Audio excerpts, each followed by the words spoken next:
விஜயலட்சுமி அக்கா பேசுறப்பெல்லாம் சீமான் அண்ணன் எம்எல்ஏ கிளம்பி வருவார். அவர் தமிழகத்துல சீமான் அவருடைய குரல் முக்கியமான குரல், அந்த குரல் இருக்கணும். ஆனால் நான் விதண்டாவாதத்துக்கு இதுக்கு விவாதத்துக்கெல்லாம் வரல. மக்கள்கிட்ட ஒரு வேண்டுகோள் வச்சுக்கிறேன். தந்தி டிவியில அண்ணன் சீமான் அவர்கள் பேசிய ஒரு பேச்சை எடுத்து நம்ம காணொலியில பதிவு பண்ணியிருந்தோம். அதனால ஸ்ட்ரைக் அடிச்சிட்டாங்க. ஒரு 90 நாளைக்கு அப்புறம் இப்பதான் கொஞ்ச நாளைக்கு முன்னாடி ஸ்ட்ரைக் ரிமூவ் ஆச்சு. இப்பதான் நம்ம தொடர்ச்சியா வீடியோ போட்டுட்டு இருக்கோம். வியூஸே சுத்தமா போக மாட்டாங்குது. ஏன்னா இந்த ஸ்ட்ரைக் ஆனதுன்னா சேனல் டோட்டலா டவுன் ஆயிடுச்சு. ஒரு சப்ஸ்கிரைப், ஒரே ஒரு லைக் பண்ணி ஆதரவு கொடுங்க மக்களே. நன்றி. அனைவருக்கும் வணக்கம். நேற்றைய தினம் தமிழ்நாட்டு பாஜக தலைவர் அண்ணாமலை அவர்கள் ஒரு பிரஸ் மீட் கொடுத்திருந்தாரு. ஏற்கனவே அண்ணன் சீமான் அவர்கள் அண்ணாமலைக்கு ஒரு சவால் விட்டிருந்தாரு. அது குறித்தான கேள்வியை பத்திரிகையாளர் அண்ணாமலையிடம் கேட்கும் பொழுது கேள்விக்கு பதில் சொல்லாமல் எடுத்த உடனே விஜயலட்சுமி அரசியலை பேச ஆரம்பிச்சார். இந்த கேடுகட்ட கேவலமான அரசியலுக்கு நம்ம வச்சிருக்கக்கூடிய பெயர் பிராஸ்டிடியூட் பாலிடிக்ஸ்னு சொல்லுவோம். இந்த வேலையை திராவிட தரப்பினர் தான் செய்வாங்க. இந்த வேலை அடிக்கடி கூட்டிட்டு வர்றது, கூட்டிட்டு பேச வைக்கிறது, திரும்ப வழக்க வாபஸ் வாங்கிட்டு ஓட வைக்கிறது, திரும்ப சீசனுக்கு சீசன் கூட்டிட்டு பேச வைப்பாங்க. இந்த ஒரு கேடுகட்ட அரசியலை அண்ணாமலை அவர்கள் பேச மாட்டாரு அப்படின்னு நினைச்சிட்டு இருந்தோம். நேற்றைய தினம் பேசிட்டாரு. கேட்ட கேள்விக்கு பதில் சொல்ல முடியலன்னா தெரியல அப்படின்னு சொல்லிட்டு போங்க. பாஜக தனிச்சு நின்று என்னை விட அதிகமா ஓட்டு வாங்கிட்டு நான் கட்சியை கலைச்சிடறேன்னு சீமான் சொன்னாரு. நீங்க தனிச்சு நிக்க போறது இல்லை, தனிச்சு நின்று வாக்கு அதிகமா வாங்கி காட்டிட்டு அப்புறம் பேசினா அது நியாயங்களாம். தேசிய ஜனநாயக கட்சி கூட்டணி இன்னைக்கு பாரதிய ஜனதா தலைமையில இருக்கக்கூடிய தேசிய ஜனநாயக கூட்டணிங்கிறது மிகப்பெரிய அளவுல வாக்கு வாங்க பொழுது. எந்த அளவுக்கு வாக்கு வாங்க போகுதுன்னா, நாங்க வாங்கக்கூடிய வாக்குகள்ல இருந்து 30% மைனஸ் பண்ணாதான் நாம் தமிழர் கட்சி அந்த அளவுக்கு வாக்கு தான் வாங்குவோம். 50%, அதுக்கப்புறம் 50% மைனஸ் பண்ணிக்கோங்க. அப்பனா நீங்க எத்தனை பர்சன்டேஜ் ஓட்டு வாங்க போறீங்க? நாம் தமிழர் கட்சி 20 விழுக்காடு வாக்குகளுக்கு மேல வாங்க போகுது. நீங்க அப்ப 70 விழுக்காடு வாக்கு வாங்க போறீங்களா? அப்ப மற்ற கட்சி திமுக 30 தான் வாங்க போதா? அப்ப அதிமுக கணக்கிலே சேர்க்கலையா? என்ன நீங்க நினைச்சுக்கிட்டு எந்த மாதிரியான சவாலை விடுறீங்க? தேசிய ஜனநாயக கூட்டணியா 2016 மக்கள் நல கூட்டணி மாதிரி இருக்குது. அந்த மாதிரி ஒரு கூட்டணியை சேர்த்து வச்சுக்கிட்டு அண்ணாமலை அவர்கள் இப்படி பேசுனது மிக மிக தவறு. விஜயலட்சுமியை பத்தி இழுத்தது கேவலமான ஒரு அரசியல்.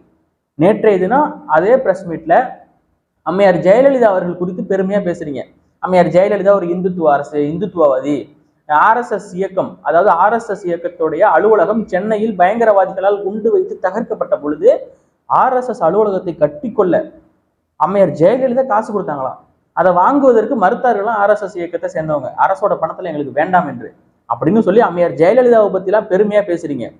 அம்மையார் ஜெயலலிதா தான் இந்த விஜயலட்சுமி வழக்குல கண்டுக்கவே கிடையாது. ஏன்னா அந்த பொம்பளையை பத்தி உங்களுக்கு தெரியுமா தெரியாதா? விஜயலட்சுமியை பத்தி இதே மாதிரி எத்தனை பேர் மேல குற்றச்சாட்டு வச்சு எத்தனை பேருகிட்ட பணம் மிரட்டி வாங்குறது, இதெல்லாம் ராவணா வலையொலியில ஆதாரத்தோட ஐயா போட்டிருக்காரு. அந்த பொம்பளை பத்தி தெரிஞ்சும் நீங்க அதை பத்தி பேசுறீங்க. இது ஒரு கேடுகட்ட கேவலமான அரசியல். அம்மையார் ஜெயலலிதா 10 வருஷம் ஆட்சியில இருந்தாங்க. அந்த 10 வருஷத்துல விஜயலட்சுமி தமிழ்நாட்டு பக்கம் வரல, வழக்கு கொடுக்கல. ஏன்னா தெரியும் அம்மையார் ஜெயலலிதா இந்த மாதிரி ஒரு கேவலமான அரசியலை பண்ணி ஒருத்தனை வீழ்த்தணும்னு நினைக்க மாட்டாங்க. எதிரியா இருந்தாலும் நேருக்கு நேரம் தான் மோதுவாங்க, வழக்கு போடுவாங்க, சிறைப்படுத்துவாங்க. ஒரு வார்த்தை கூட எதிர்த்து பேச முடியாது. கருத்துரிமை மீறப்பட்டுச்சு, அப்படிலாம் இருந்துச்சு. ஆனாலும் பாருங்க, இந்த மாதிரி வேலையை அவங்க பண்ணவே கிடையாது. இந்த திமுக என்னைக்கு ஆட்சிக்கு வந்துச்சோ வந்த கையோட பல திட்டங்களை கொண்டு வந்தாங்க. அப்ப கோவிட் பல அப்படியே நல்லது பண்ணிட்டு இருக்காரு முதலமைச்சர், இந்தியாவிலே சிறப்பான முதலமைச்சர் அப்படி இப்படின்னு சொல்லி அவார்டு எல்லாம் கொடுத்தாங்க. அதுக்கப்புறமேட்டுக்கு மதுக்கடைகள் திறக்கப்பட்டுச்சு. போலி மது நாட்டை சீரழிச்சிடக்கூடாதுங்கிற ஒரு நல்ல எண்ணத்துலதான் நாங்க மதுக்கடைகளை திறக்கிறோம் அப்படின்னு சொன்னாங்க. திடீர்னு பார்த்தா கடற்கரையில பேனா சிலை வைக்க போறோம் அப்படின்னு சொன்னாங்க. நீ பேனா சிலை வை, ஒரு நாள் நான் உடைக்கிறேன் அப்படின்னு சொல்லி அண்ணன் சீமான் அவர்கள் சொல்றாரு. பெரிய அளவுல பேசப்படுது. ஏன்டா இந்த மனுஷனை என்ன பண்ணி வீழ்த்த முடியலையே, சிறைப்படுத்தினாலும் வளர்ந்துருவாரு அப்படின்னு சொல்லி ஒரு பொம்பளை அழைச்சிட்டு கேவலமான வார்த்தைகளை எல்லாம் பயன்படுத்தி பேச வைக்கிறது.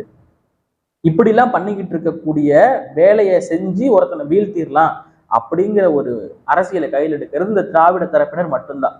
அது இன்னைக்கு இல்ல, காமராஜர் தொடங்கி ஐயா முத்துராமலிங்க தேவர் தொடங்கி இன்னைக்கு அண்ணன் சீமான் வரை நீட்டித்து கொண்டே வந்து கொண்டிருக்கிறது. இந்த கேடுகட்ட கேவலமான அரசியலை பாஜக தலைவர் அண்ணாமலை பேசினது மிக மிக தவறு.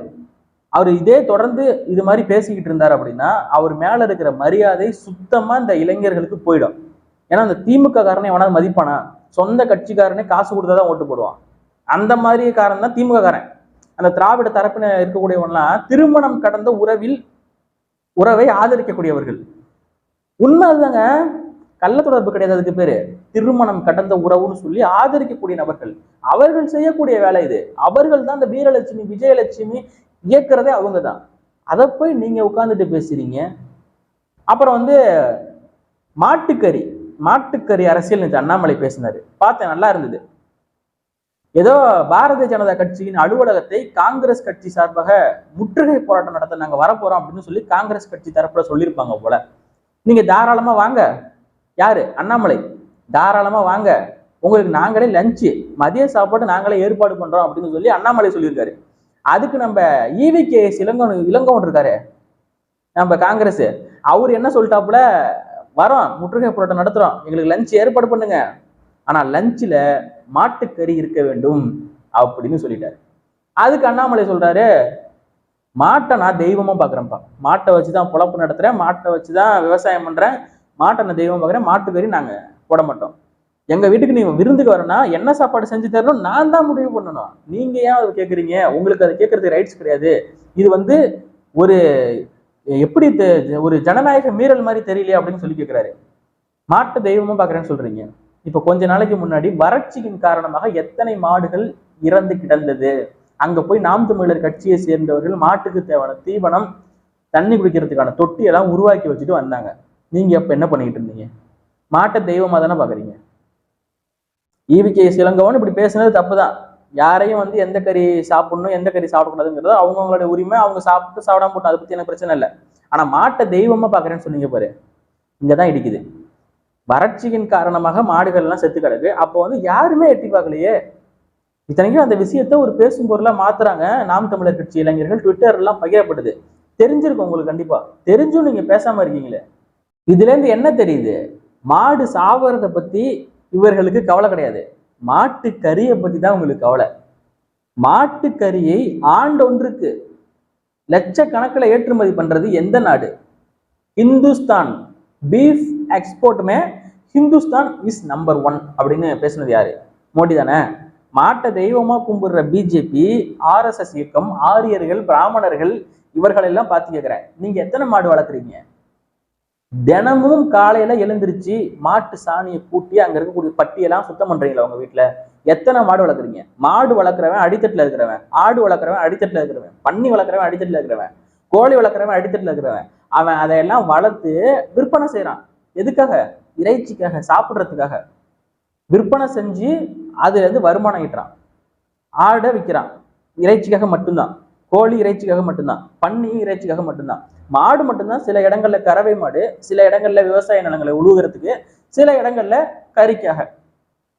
இது உங்களுக்கு என்ன பிரச்சனை? ஆண்டொன்றுக்கு 1,50,000 கோடி வருமானம் ஈட்டுது மாட்டுக்கறியை வச்சு. அதுக்கு ஓனர் யாருன்னா அதுக்கு ஒரு பிராமணர் தான் ஓனரு. அப்புறம் அங்க போய் பேசலாம் அண்ணாமலை அவர்கள், இங்க உட்கார்ந்துட்டு பேசக்கூடாது மாட்டுக்கறியை பத்திலாம். இந்த தமிழ்நாட்டுல இந்த விஜயலட்சுமியை பத்தி பேசுனிய, அது இப்போ கொஞ்ச நாளைக்கு முன்னாடி ஒரு வழக்கு கொடுத்தது அண்ணன் சீமான் மேல. அப்ப முதலாக பிரஸ் மீட் கொடுக்கும் பொழுது சீமான் மாட்டுக்கறி திங்கிற திமிர நான் அடக்குறேன் அப்படிங்கிறான். அப்போ இயக்குறது யாரு எனக்கு தெரியல, எனக்கு புரியல. பின்னாடி நிக்கிறது மாட்டுக்கறி ஆதரிக்கக்கூடிய கொள்கையை கொண்ட அந்த திராவிட பெண் வீரலட்சுமி நிக்கிறாங்க, கணேசன்லாம் நிக்கிறாங்க.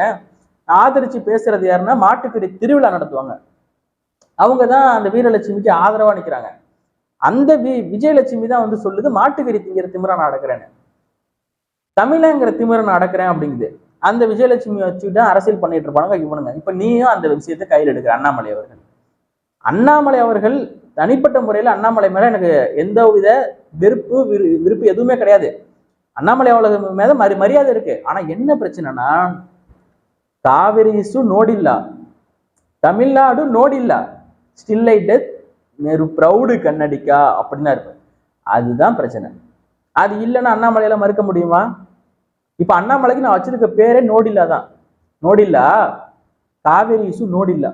காவிரியை பத்தி எனக்கு கவலை கிடையாது, தமிழ்நாடு நோடில்லா, தமிழ்நாட்டை பத்தி எனக்கு still I death I proud Kannadiga. June 4 தேர்தல் முடிவுக்கு பிறகு பார்க்கலாம். நாம் தமிழர் கட்சி எங்களை விட 30 விழுக்காடு வாக்குகள் கம்மியா தான் வாங்கும்னு அண்ணாமலை சொல்லியிருக்காரு. 30 விழுக்காடுனா எத்தனை லட்சம் ஓட்டு தெரியுமா? லட்சம் இல்ல, கோடியை தாண்டும். 30 லட்சம் கோடிக்கணக்கில் வாக்கு வாங்கக்கூடிய ஒரு கட்சி தேசிய ஜனநாயக கூட்டணி, பாட்டாளி மக்கள் கட்சி, பாரதிய ஜனதா கட்சி, அங்க ஜான் பாண்டியன் கட்சி, அப்புறம் டிடிவி தினகரன் கட்சி எல்லாம் ஒன்னா சேர்ந்து 1 கோடிக்கு மேல வாக்கு வாங்க போறாங்க. நம்ம அதை பார்த்துக்கிட்டு தான் இருக்க போறோம். உயிர் தமிழுக்குன்னு ஒரு படம் வந்தது, அமீர் அவர்கள் நடிச்சது. அப்ப வந்து பாத்தீங்கன்னா ஒரு தொகுதியில இடைத்தேர்தல் வந்துடும். அது வந்து அரசியல் குறித்தான ஒரு படம் தான். அந்த படத்துல ஒரு இடைத்தேர்தல், அதுல வந்து பாத்தீங்கன்னா அமீர் அவர்கள் மிக கெட்ட பேர் வாங்கிடுவாரு. ஒரு கொலையை செஞ்சு அந்த கொலை பழியை வாங்குற மாதிரியும், அந்த கொலையை வந்து இவரு தான் பண்ணிட்டாரு அப்படிங்கிற மாதிரியும் மக்கள் எல்லாரும் நம்பிடுவாங்க.